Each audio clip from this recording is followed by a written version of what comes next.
দর্শক, Noakhali Times Facebook পেজে আপনাদেরকে স্বাগতম। আমি এই মুহূর্তে রয়েছে আমাদের নোয়াখালী সাহেবের হাট flash fire football tournament season 2। তো আমরা বলবো যে ওনারা প্রতি বছরই যেন এরকম সুন্দর আয়োজন করে এবং কি এই খেলাটা কি পরিমাণ টান টান উত্তেজনা আমরা আপনাদেরকে ঘুরে ফিরে দেখাবো। আমাদের সাথেই থাকুন, লেটস গো। নোয়াখালী টাইমস, দৃষ্টি জুড়ে বাংলাদেশ।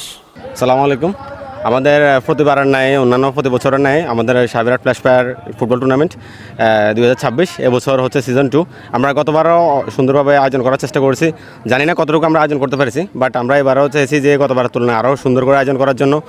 আর এখন এই প্রেক্ষাপটে বর্তমান সমাজের সামাজিক অবস্থা এবং হচ্ছে মাদক আদার্স অন্যান্য যে বিষয়বস্তুগুলো আছে ওগুলো থেকে বেরিয়ে আসার জন্য আমাদের এই ক্ষুদ্র প্রচেষ্টা।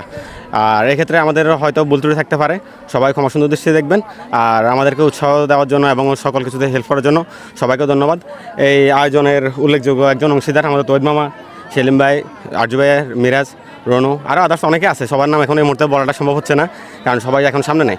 তো আমি সবাইকে ধন্যবাদ দিতে চাই, আর বিশেষ করে অতিথি যারা আছে ওনাদের সবাইকে ধন্যবাদ দিতে চাই যে আজকের এই দিনে ওনারা সবাই উপস্থিত হয়ে আমাদেরকে সহযোগিতা করার জন্য অসংখ্য ধন্যবাদ। সবাই আমাদের সাথে থাকবেন। ফ্ল্যাশ ফায়ার সিজন 2 চলবে, ইনশাল্লাহ ফাইনালে দেখা হচ্ছে আবার।